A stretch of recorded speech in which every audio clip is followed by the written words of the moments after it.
Hey everybody, this is Rydo and we're back to another live stream of Hearthstone.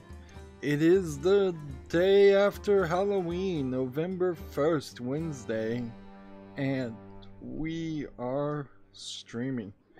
And it certainly is an example of how random people get notifications when I'm streaming, because Darian is already in the chat saying, yo, the second I even have the second I start streaming, which is nice to see, because at the very least that puts the stream at a good point to start. The month ended also because of that, so I made rank 19. I'm fine with that. I've been completely unable to justify spending extra time to try and get to higher ranks, particularly since it knocks you back down. It doesn't give you as many bonus stars as I thought you should get.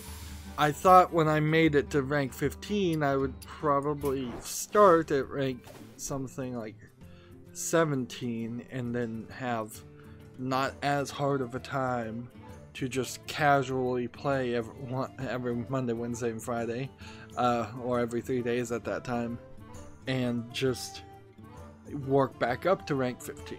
But no, you kind of lose all your progress and go back to rank 20 from 15, which seems crazy. Trade this out for 60. So we need to win 5 games with the Druid and Rogue. I guess we're going to be playing as the Rogue since these overlap, and then need to play 10 cards that cost, is that 8 or more? Also, some weirdness that I thought was glitches, but I don't think it is. We got a couple more packs of Knights of the Frozen Throne for Halloween. I thought they were just glitching and giving me extra cards, and they are certainly giving me different cards on different times based on whether I'm logged into my Americas account or the European account or the Asian account. And because of that, it also has given me, I think, a secondary entry into the arena run, so we can start with just an arena run. Which, alright, that's fine. Now, I'm a little concerned, however, that what's going to happen here is we're going to end up getting a sneak attack upon us with the next expansion. Like, I really think that that is possibly going to happen. Just out of the blue. We'll go ahead and disenchant this. Disenchant that for some gold. And disenchant that for some gold. Well, for some dust. That got us up to 325 dust. We want to get back up to 1600. So, sadly, we have to follow the bad arena setup still, I think, which is gonna kind of suck. But I can choose Rogue, and then that means if I can win 5, which is a lot to ask, that would be crazy. So Rogue's cards plus Druid ability.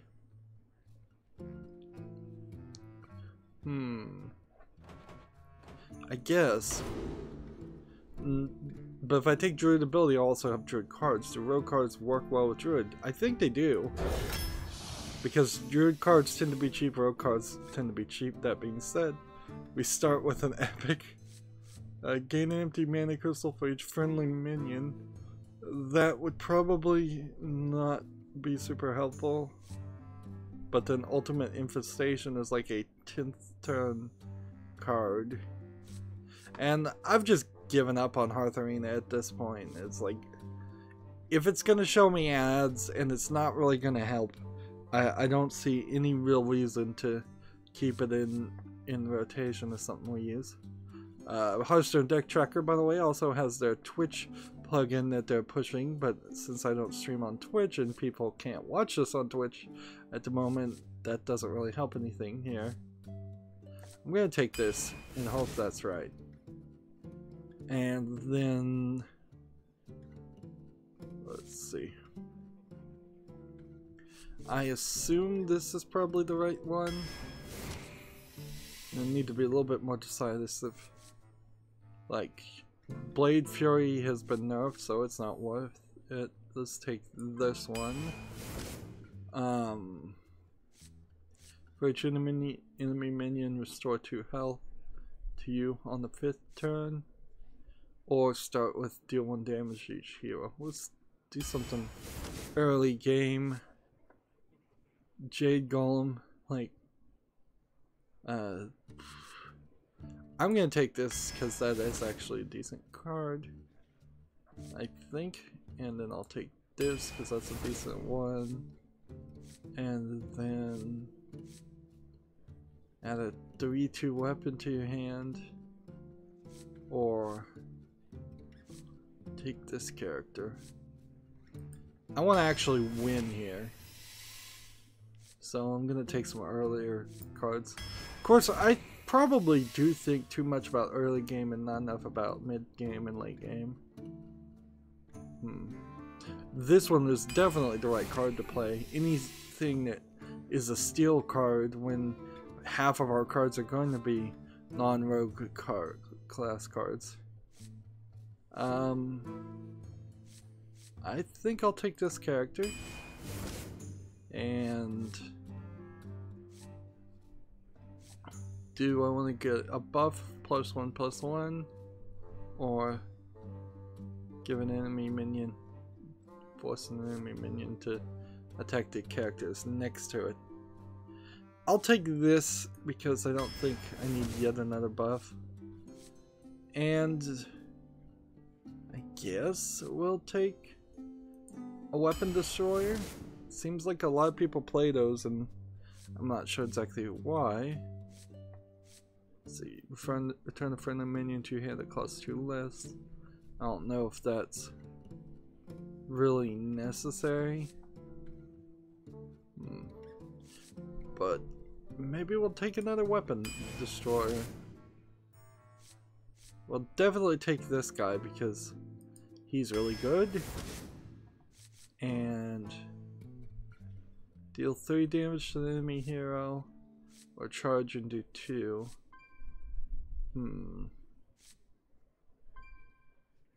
Isn't this inherently better than this?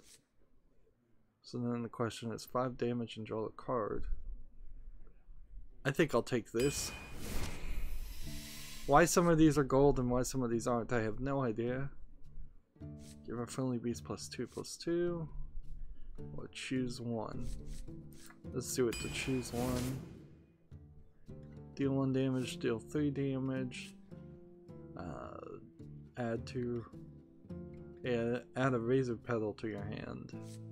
We'll take that one. Stealth. Death rattle, add 2/1/1 skeletons to your hand. Summon a Murloc. That one's the best, I think. Deal 1 damage, add 2. Alright, we'll take that as a buff. Little combo.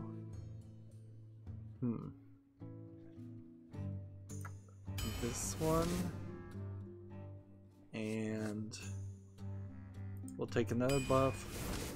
So I'm really going with the buffs here. Poisonous would be nice. But would I prefer a taunt? I think I would. And since I don't have a lot of taunts, I'm gonna take this one. And Doomsayer is almost certainly the one to pick. Yeah. And let's see. No.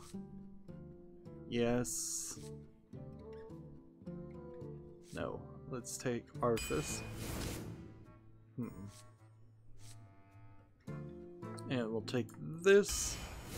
We got 4 more picks. 2 to an undamaged minion, or give you a weapon +2. We probably don't want this.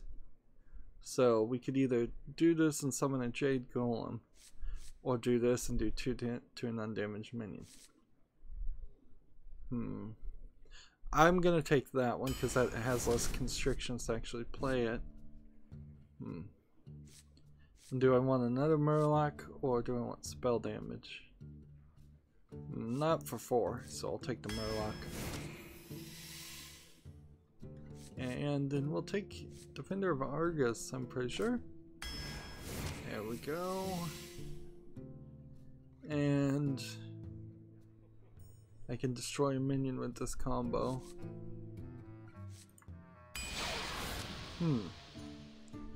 Now it's a long shot to get 5 wins here, but that's what we're going for. And this event ends in 4 days, so theoretically, like, you could have played, I guess, the first arena run, and I guess you should play the first arena run if you haven't done it, and then you'll get a second arena run, or you should at least, and then you can sit on that one for 4 days and just play a regular arena run.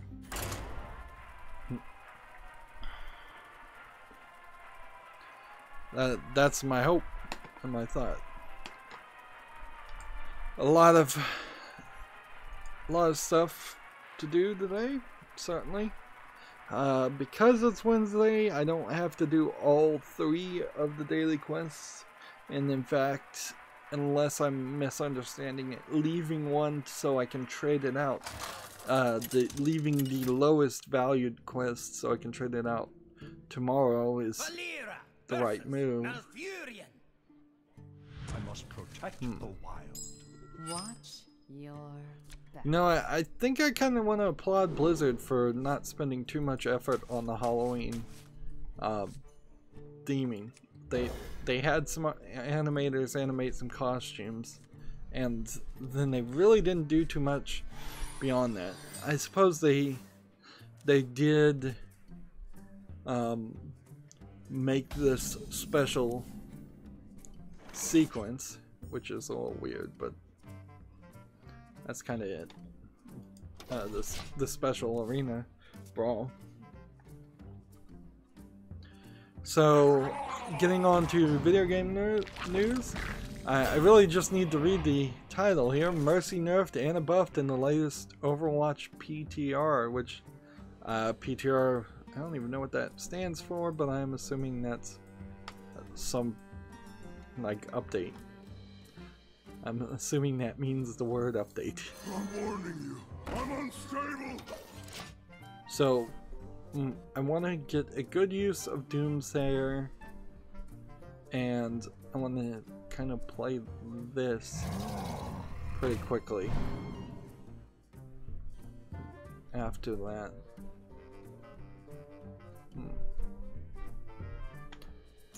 So any of those Overwatch players out there probably are upset with the changes, but maybe not.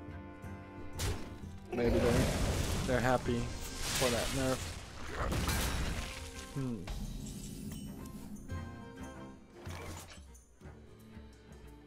What's funny is I can't play this now. I've messed up. I probably should have just used this to kill that.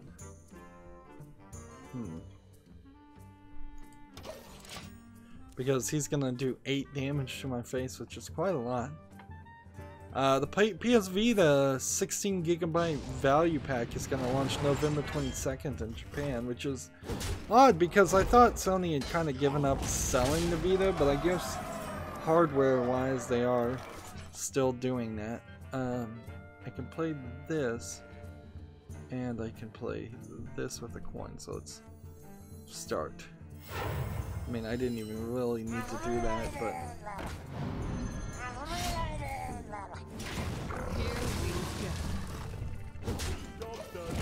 So I'm pretty far behind now.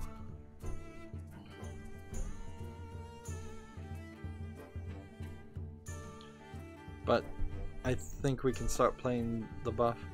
And the value pack really is, as far as I can tell, is just a PS Vita and a 16GB memory card, which actually is incredibly small, and I assume the memory cards on Vitas are I would assume that they were SD, not even micro SD, but they might actually be mem sticks still.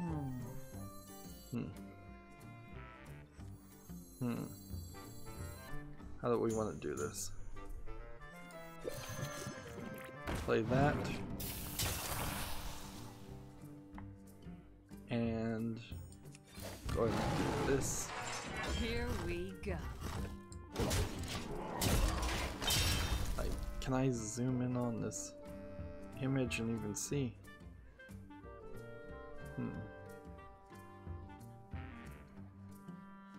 But clearly Sony only cares about selling Vitas in Japan, and they still make games in Japan for them. That's not unheard of. I've recently come to realize that there was several systems that only were released in Japan in the old days. Like, wow. I think Famicom is the most recognizable one. There was PC Engine, I believe, was only sold in Japan. There was, I think, a Sega one that was only sold in Japan too.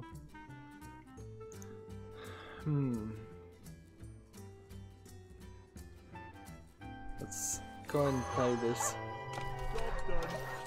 just to save ourselves. What is this? Well, apparently there was an article that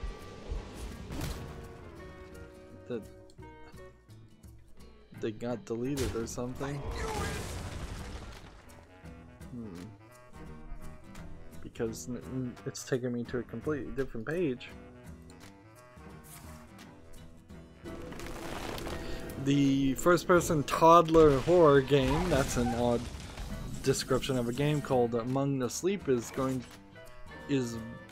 coming back onto PC. Apparently it disappeared on Steam as an enhanced edition, and people who own it, the previous version, are going to get the new version for free. So many options.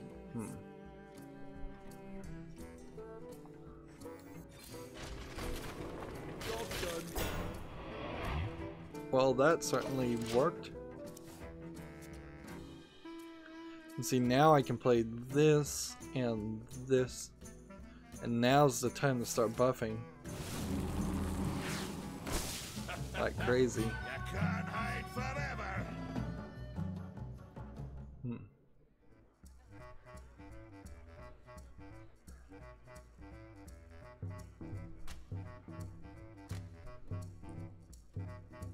This is going to be a crazy combination of actions I take if I'm allowed to do it.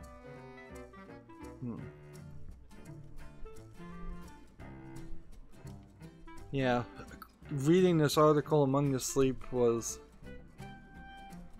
wasn't reviewed very well, which kind of stinks. You would think in the middle of Halloween time that would be something that was more dealt with. This guy's toast.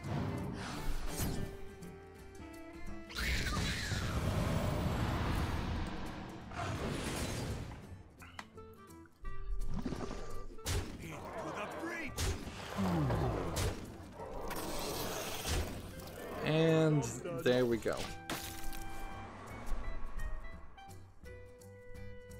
So I think we've got a victory here because I can deal 5 damage and draw a card, and all I need to do is 2 more damage on top of that, which I can do 1 more damage with that. So at the worst case scenario, I bring him down to 1 health. So here's an old game that I played, and I've been looking for frankly, I've been looking for a copy of it because it was really, really old. It's called Hugo's House of Horrors. There was 3 of them. It's an old CGA looking game. CGA meaning it has like only 8 colors in its palette. Into the breach. And there you go. We'll just take that victory. And it was a text-based game, kind of like a point-and-click adventure, except for it didn't have any mouse controls, so it was a predecessor to point-and-click adventures. And I remember playing it and liking it back in the day. I'd probably hate it now, but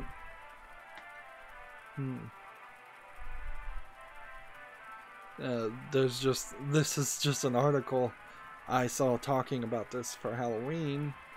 It's from the 1990s. Must have been very early 1990s, because I would put it 80s. Versus Watch your... So that's probably a game that won't come to Steam, and if it's not in Steam, like keeping that collection of non-Steam games, old PC games, is kind of harder to do. And it's also not a game that anybody would actually want to play if they didn't have nostalgia for it, because it was crazy. It was a lot of typing, look, go west, go east, pick up hammer type things. More recent information, itch.io has added Patreon integration, so that starts to make itch.io make a little bit more sense. However, Patreon is a monthly pledge and not just a one-time donation, as I understand it, so you're really gonna have to do a decent game on itch.io to convince people to consistently support you in your development of your next game. And I kind of, in the exact opposite way, rumors are, there's been no official word that I've seen, that Steam is no longer letting creators link to uncensored patches in their games in the forum or anything like that. So for a game like Honey Pop, it came out on Steam censored, and really not that much of it was actually censored, and then you could get a empty file of a specific file name, or just create an empty file of a specific file name in a folder, and then it would uncensor itself. So it really wasn't even an uncensored patch in any like real terms.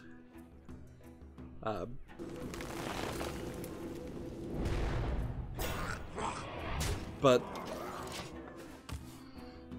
I guess that just goes to show us that Steam is not ready to go in the direction that I think a lot of people, me included, feel it should, which is just have a adult section. It's already got an age gate system.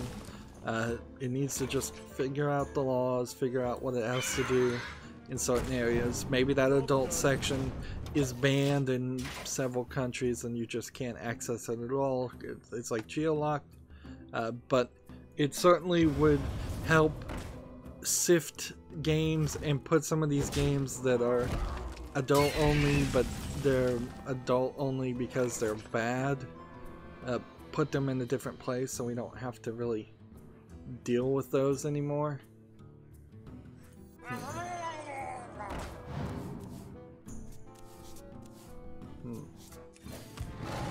Here we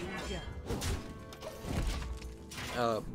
But they're not doing that. Instead, they're being very wishy-washy about what they will accept on their store at all and what they won't, and like, it's just kind of a world of uncertainty that I wish they would fix. Moving on, Nintendo survey reveals who's purchasing the Switch, which is a little graphic here, and apparently 43% of the people who buy the Switch are between age 16 and 35, it seems. And let's see. Destroy a minion. Combo. Can't combo yet. Combo. Force this to do this. And then this to do that. And then here we go. That to do that. That to do that. And then end the turn. And apparently 86% of the genders who are buying Switches are are male, 11% are female, and 1% is not applicable, not available. Which, okay, that's weird. But so as far as ages, only 5% are 12 or under buying the Switch, which this is really a misleading graphic because it's basing it off the idea of who's buying the Switch versus who's the primary player of the Switch. Like, because if you think of it from that perspective, like the parents, decent chance that it's going to be a parent that buys a Switch. But that doesn't mean that the parents are going to be the ones playing it. And generally, young parents too are going to be buying video games. So that would be your 18 to 35, or heck, even 16 to 35 would be the young parent demographic versus the next demographic, which is 36 to somewhere around 50, which is 17%. And then, wow, this graph is awful. Come to look at it. Alright, I'm not looking at this right at all. Let me rephrase. Forget everything I just said. Let's just go through this the right way. The thing is, this graphic is color-coded, which would help nobody who's colorblind, first of all, and that you don't want something this colorful as a graphic.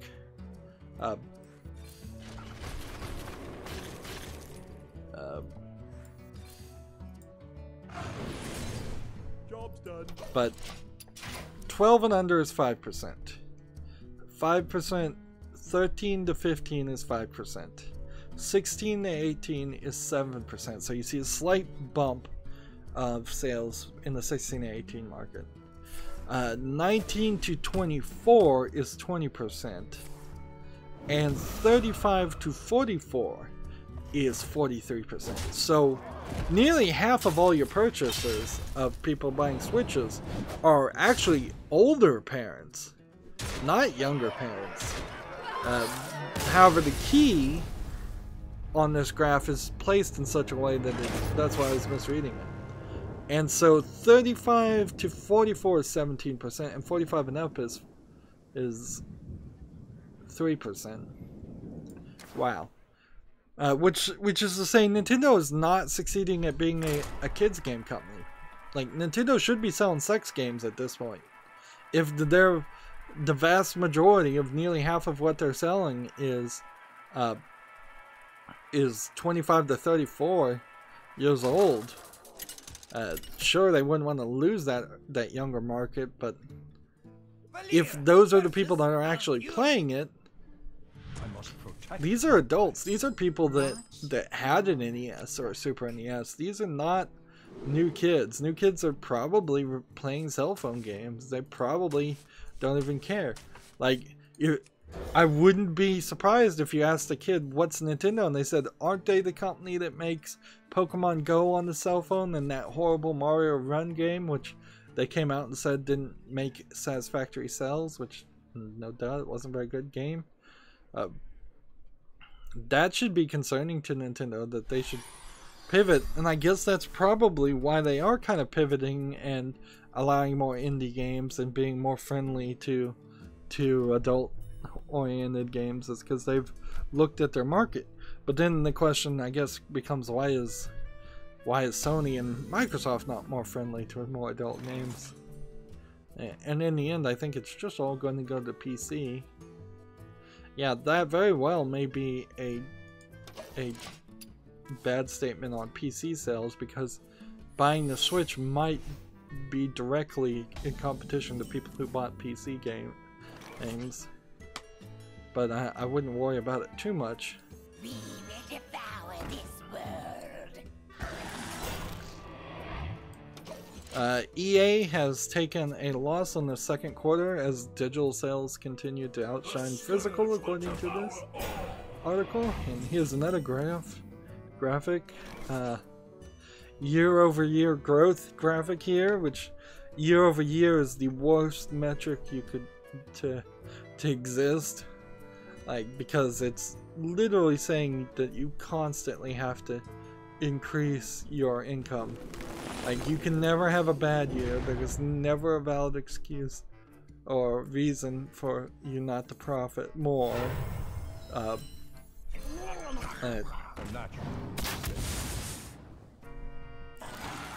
see. Job's done.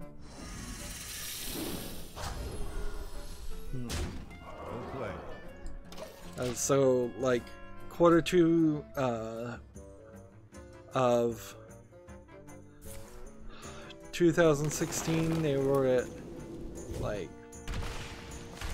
I can't even read this article. I can't even read this graph. Let's see. Well, it seems like EA pretty much stayed completely even for 2016, 2017, and 2018, a quarter two, and these are fiscal year 16, 17, and 18, if that means anything different.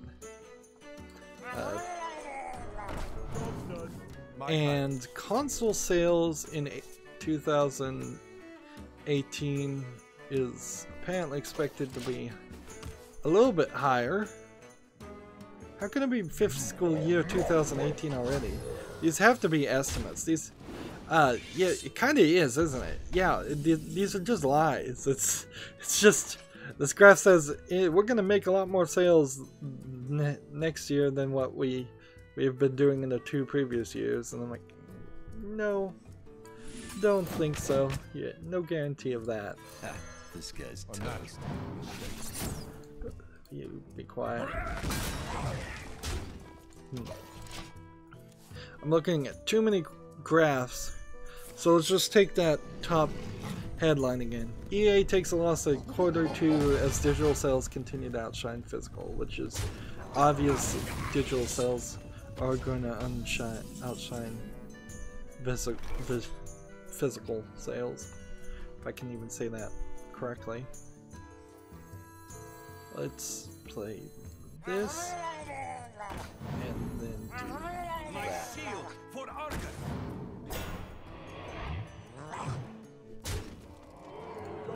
Turn.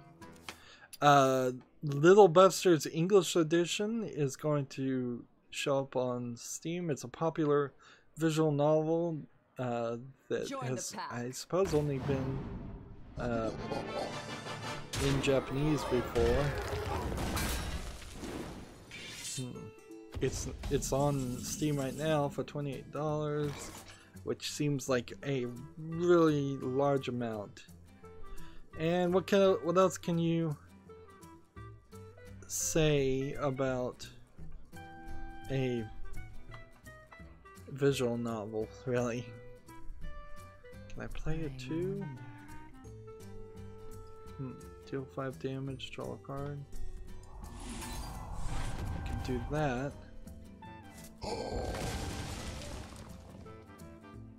And Into the I can do that. And I can hit these.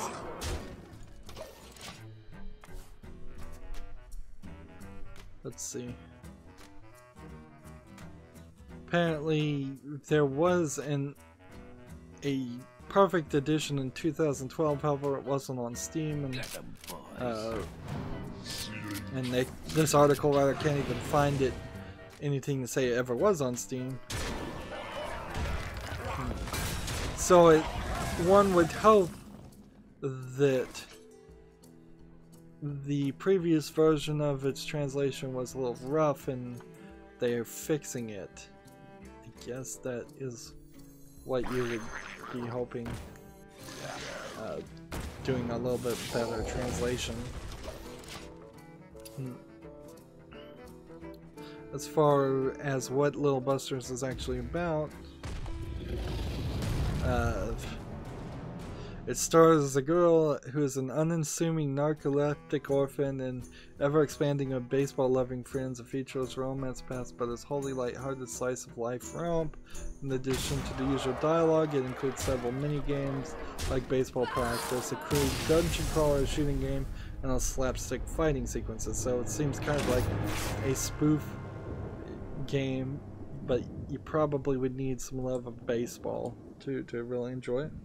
Red Phoenix is on the chat saying hi. Hi, Red Phoenix. Been a while. I honestly was starting to feel like I had lost you as a fan. I thought I had missed you for about a week or two, and I figured, oh, okay, he's just grown bored and moved on. But you know, people have real lives too, so I shouldn't take it personally. Valir versus Jaina. The next bit of video game news we have is according to this article at least, the Tamriel Rebuilt Patreon campaign is a scam. The Real Mod team has issued a warning about a fraudulent Patreon. Don't give it your money. I think you could probably easily just rephrase that sentence to say never give any Patreon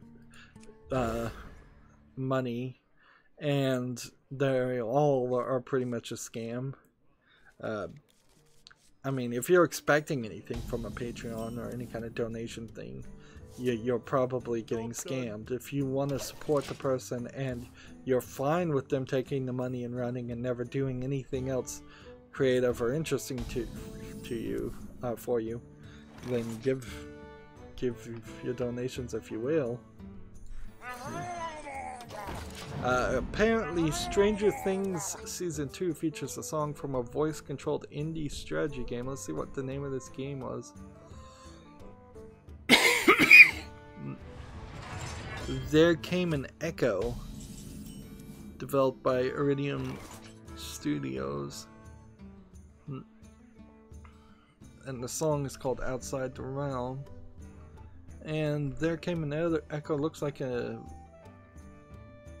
it's a voice-controlled RPG. Yeah, I did see a game like that at one point, come to think of it. That there was just some odd voice integration into a few games. There was probably about 5 of them that came out in the 2000s of voice-controlled games for no real reason. And then it kind of died around. And see, the weird thing is, I guess now with Siri and Alexa and all of that, you probably could do a much better job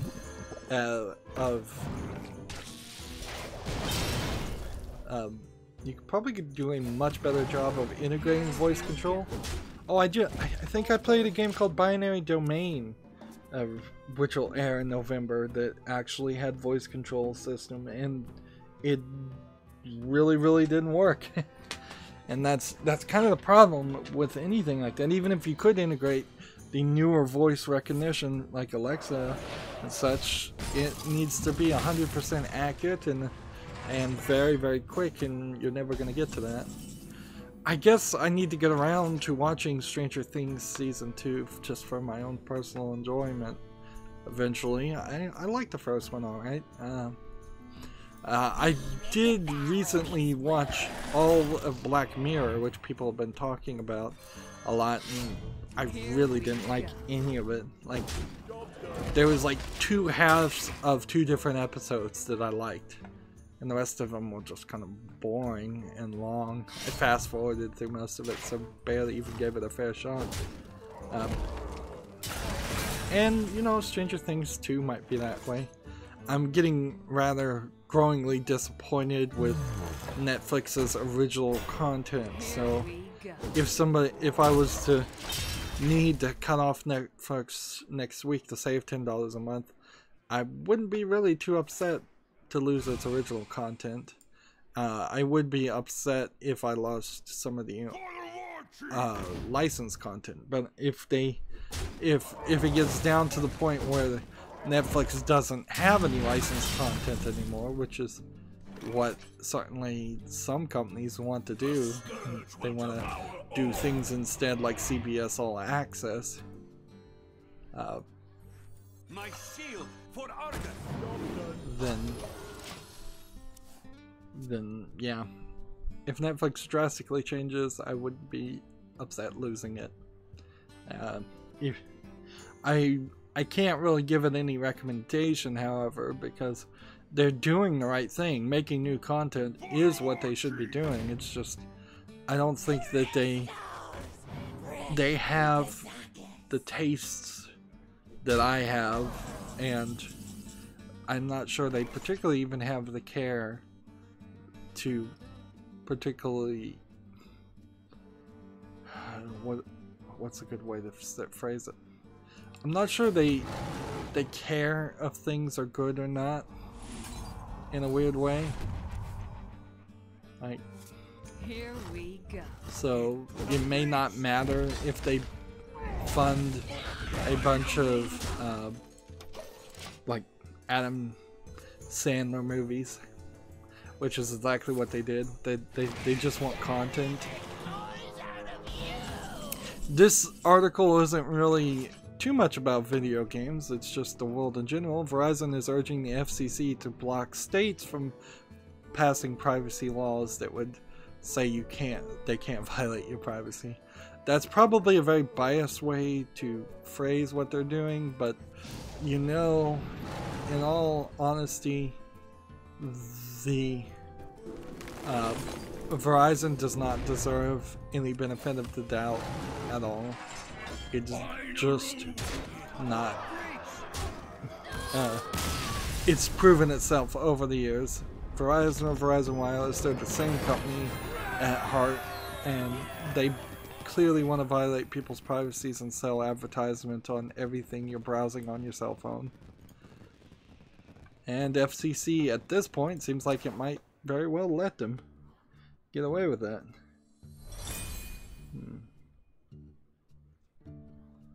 And let's see. What do I want to do here? I think I keep making episodes for no reason, but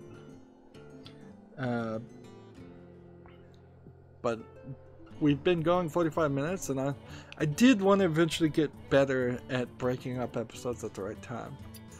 We're making a decent amount of progress, like 3 more wins with the Rogue. We'll get these 2 done, and then I really don't even need to do this one, and so I can just kind of move over to the European account and do an arena run on that. That's going to be it for this recording. Stay tuned if you're watching live. As always, I ask you to like, share, subscribe, comment, and watch every second of my videos. If you want a friend or follow me on basically any social media sites, there's a whole bunch of links down below. Thank you for watching. Have a good evening.